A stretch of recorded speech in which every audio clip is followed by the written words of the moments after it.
जमीन पे काम करने वाला कार्यकर्ता हूं। जी।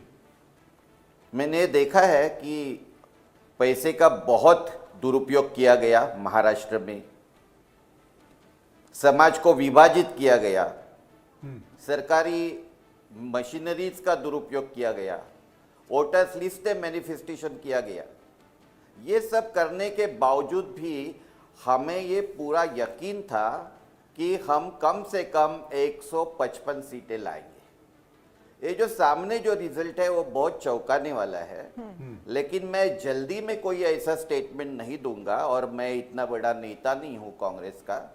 लेकिन हमारे नेतागण बैठेंगे, इस पर विचार विमर्श करेंगे और हम हमारी एक भूमिका रखेंगे, क्योंकि जो हो रहा है वो मुझे लगता है कि ये कोई नॉर्मल चीज़ नहीं हो रही है महाराष्ट्र में, क्योंकि महाराष्ट्र में इसके पहले भी चुनाव थे और बड़ी बड़ी लाटें थी मोदी जी की, फिर भी ऐसे नतीजे नहीं आए थे।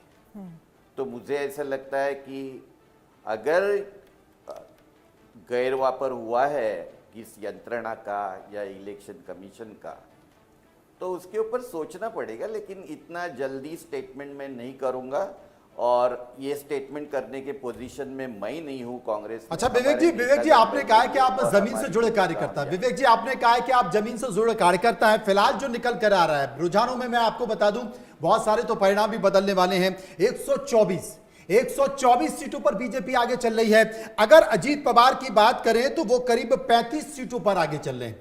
56 सीटों पर शिंदे आगे चल रहे हैं। यानी कि भारतीय जनता पार्टी ने पिछली बार से ज्यादा अच्छा प्रदर्शन किया है। अजीत पवार के बारे में तो मुझे लगता है कि शायद खुद उनकी पार्टी के लोगों को इतना यकीन नहीं होगा कि गठबंधन में उनको इतना फायदा हो जाएगा। लेकिन होता क्या है कि अगर ड्राइवर कोई चला रहा है तो पीछे बैठे वाले लोगों को फायदा हो जाता है, और वो फायदा होता हुआ दिखाई दे रहा है। लेकिन जिस तरीके से यहां पर आंधी है, तूफान है महायुति की, इस आंधी तूफान में आपका गठबंधन उड़ चुका है। लेकिन एक सवाल मेरा आपसे, आपने कहा कि बीजेपी ने बांटने की कोशिश की, लेकिन उनका नारा तो यही था कि बटोगे तो कटोगे। यानी कि वो अपनी विचारधाराओं के लोगों को, हिंदुत्व को एकजुट करने की कोशिश कर रहे थे, और शायद वो सफल हो गए। क्या हिंदुत्व को एकजुट करना ये भारतीय संविधान के साथ है? ये ऐसा कौन से चुनाव में ऐसे इन्होंने जो शपथ ली है कि हम इस चुनाव में विवेक जी इस चुनाव में आप संविधान की परिभाषा लिख रहे थे या चुनाव लड़ रहे थे?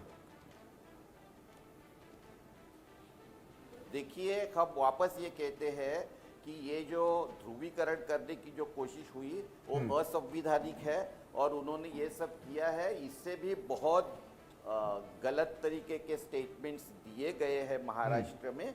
यहाँ तक कि ये भी कहा गया कि जो 1500 रुपए हमने बांटे हैं, हमने सबको फोटो निकाले, अगर किसी के मोर्चे में या किसी की सभा में अगर महिलाएं दिखेगी हो तो 1500 रुपए भी वापस लेंगे।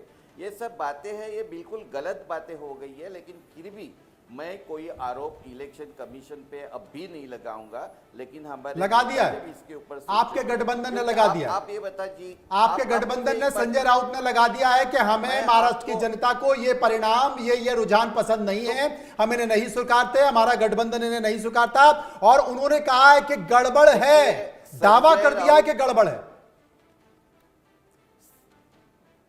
संजय राउत बीजेपी के बड़े नेता है, मैं कांग्रेस का उतना बड़ा नेता नहीं। संजय राउत बीजेपी के बड़े नेता कहाँ हैं? शिवसेना। संजय राउत तो उद्धव ठाकरे की शिवसेना के बड़े नेता हैं। आपको ठाकरे की पार्टी के हैं, तो मैं कह रहा हूं ना कि वो दे सकते हैं, मैं कैसे दे सकता हूं? गलत कर रहे हैं आप। देखिए, मुझे ये पूरा संशयास्पद लगता है, इतना तो मैंने बोल दिया, मैं और क्या बोलूं? नहीं, आपने कहा ना कि जल्दबाजी में हम कुछ नहीं कहना चाहते। संजय राउत यही बात कर रहे हैं, सक्षणा जी भी यही बात कर रही हैं कि ये तो खेल हो गया। देखो, अब देखिए, मैं वापस